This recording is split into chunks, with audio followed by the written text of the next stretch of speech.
Good morning everybody. Many of you know my name is Proud. Today I'm going to talk to you about the subculture, role-playing subculture. For the first, I will talk about the definition about role-playing. After that, I will talk about the example of the role-playing game. It includes history, characteristic, and cultural context. After that, I will talk about the gamer and conclusion. If you have any question, you can ask me after my presentation. The definition of the role-playing game. Role-playing game is a game in which participants adopt the role of imaginary character in an adventure under the direction of a game master. And next, today we have a lot of the role-playing game on the internet, and these are the example of the subculture role-playing game in America. For the first is the World of the Warcraft. The second is the Dungeon and Dragon, and the last one is the Second Life. This one is the picture of the game. If you are the gamer, you can see it. Okay, I will talk about the history, when did it begin and who started, and the many people still playing game. The characteristic, I will talk about the ideology, and the cultural context, I will tell you about the music and the visual art. But when did it begin for the World of the Warcraft? It began in 1994. For the Dungeon and Dragon, it began in 1974, and for the Second Life, it began on June 23rd, 2003. Until today, many people play a lot. Who started? This is the name of the company who made the game, the World of the Warcraft. The company named Warcraft, ORCS, and Humans. Dungeon and Dragon, Tactical Study Rules, and INC. And the Second Life is the Linder Lab. And it's still until today. And how many people are still playing game today? World of the Warcraft is million.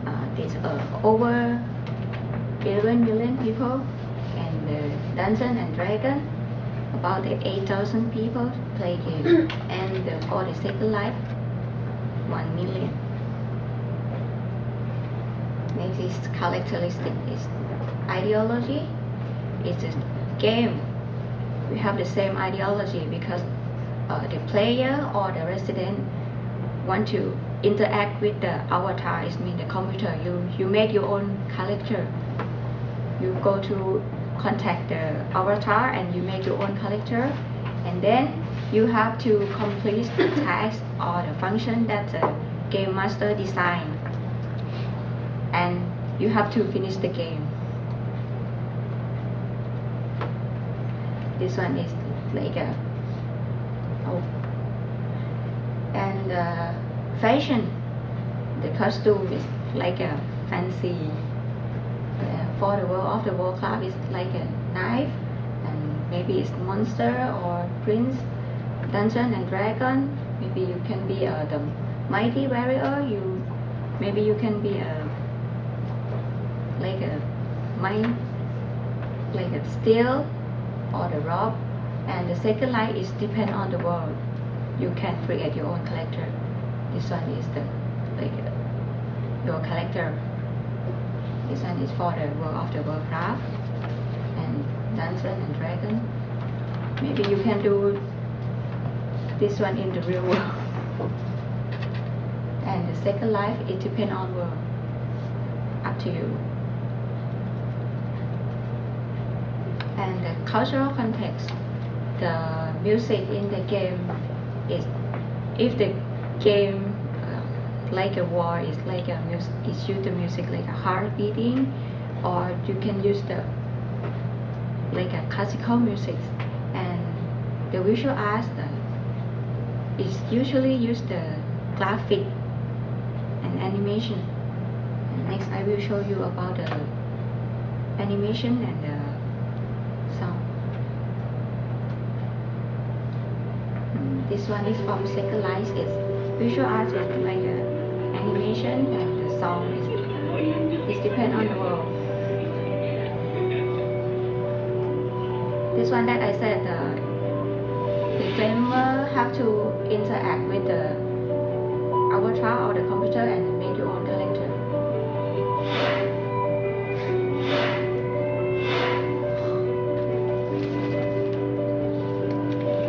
Okay, thank you.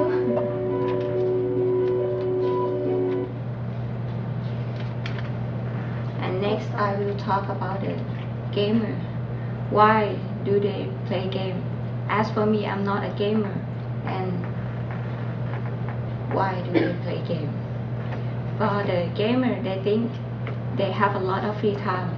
The game is their hobby and it's fun. And the game make them challenge. When they play game and they have to complete the tasks that the game master design, it means challenge. Or another reason, the acceptance from the group. If your friend play and you don't play, you don't have anything to talk with them. It's like a peer pressure. And some people play game because they think they can do anything in the game world.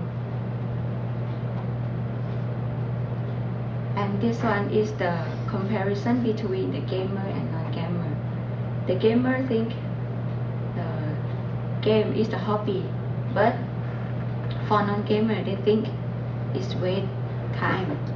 And the gamer think they play game because they got the skill and the challenge, but for the non-gamer they think nothing, is just waste money. And the gamer play game because it's peer pressure. They want to be a part of group. But for the non-gamer, they think some game has many violence.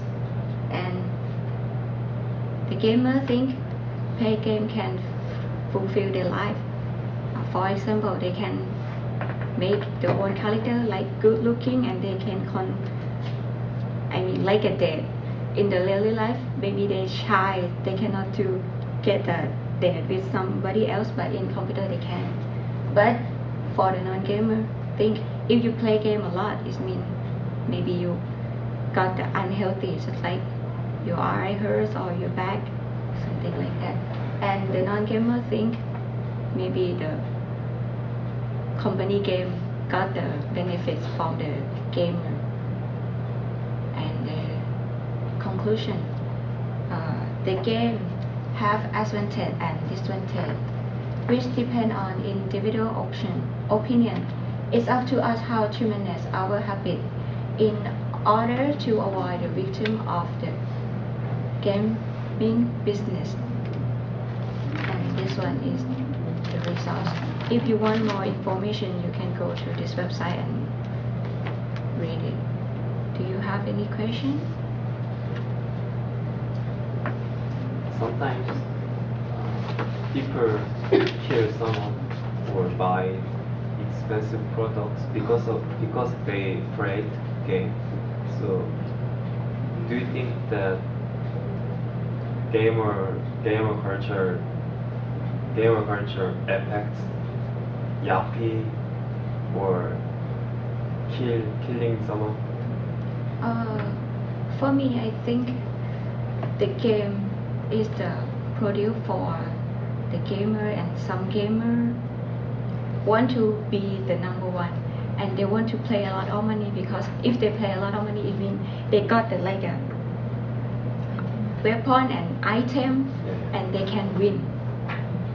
That's why they play, and they want to play another.